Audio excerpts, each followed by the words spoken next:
La police se défend et affirme que la gravité des faits justifie une telle arrestation. Selon une source proche du dossier, la principale du collège avait d'ailleurs donné son accord. À un moment, si on n'avait pas fait ce qu'on a fait, est-ce qu'on ne nous aurait pas reproché de ne pas être intervenu si un drame était arrivé comme avec Nicolas? 8000 policiers et gendarmes sont mobilisés dès aujourd'hui. Ils seront jusqu'à 30 000 samedi. Certains ont dû tirer un trait sur leur congé ou leur formation. Il y a pas mal de rappels, il y a des décalages horaires.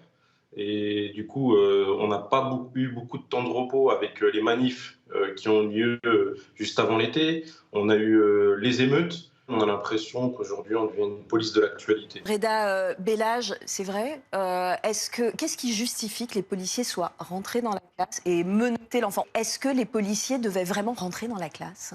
Déjà, par rapport à ce qu'a dit le porte-parole du gouvernement, je peux qu'acquiescer et aller dans son sens. Le parquet est avisé, donne son accord. Le chef d'établissement, donc on est dans la réglementation et le respect de la loi, est avisé et il donne son consentement pour qu'on rentre dans l'établissement et qu'on procède à l'interpellation. Deuxième chose, souvent on critique derrière un pupitre, je suis parent d'élève aussi, excusez-moi madame, mais on critique l'action policière. Moi, ce qui me dérange, c'est que déjà, il n'y a pas eu d'action musclée, c'est juste un menottage en fait. Et le menottage, oui, mais vous pouvez faire vos grands yeux, madame. Excusez-moi, je reste juste. Ça peut choquer les élèves. Oui, mais aujourd'hui, quel message on envoie aux victimes? Parce qu'on a parlé on a dit qu'on envoyait un message fort aux auteurs. Mais aujourd'hui, vous envoyez aussi un message très fort, madame, aux victimes de harcèlement scolaire, pardon, en leur disant voilà, la police est là aussi pour vous protéger. Et quand un jeune, à un moment, il va se dire oh bah tiens, lui, je vais lui faire du harcèlement ou je vais l'embêter, je vais le traumatiser, il va se dire attendez, peut-être que je risque ça.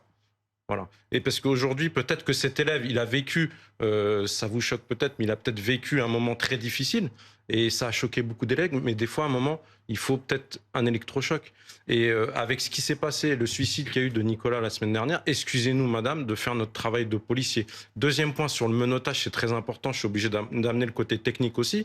Le menottage, madame, c'est pour éviter la fuite du jeune homme. Parce que vous ne connaissez pas la réaction. C'est comme le refus d'obtempérer, c'est exactement la même chose. Si vous ne menotez pas, vous lui dites tiens, tu vas au commissariat. Donc là, le jeune s'est laissé faire. Mais s'il ne se laisse pas faire et qu'il saute par la fenêtre, ce sera la responsabilité de qui, madame? Ce sera la responsabilité du policier. Et en ce qui concerne, excusez-moi, l'intercours, je vais vous préciser parce que j'étais sur la voie publique avant et j'ai fait des interpellations dans des établissements. À l'intercours, pendant le cours, vous avez 25-30 élèves. À l'intercours, vous avez combien d'élèves dans les couloirs? Si jamais l'individu prend la fuite et que vous avez le malheur de mettre un coup de coude à un gamin de 13 ans qui passe par là, ça va être la responsabilité de qui, madame? Du policier également.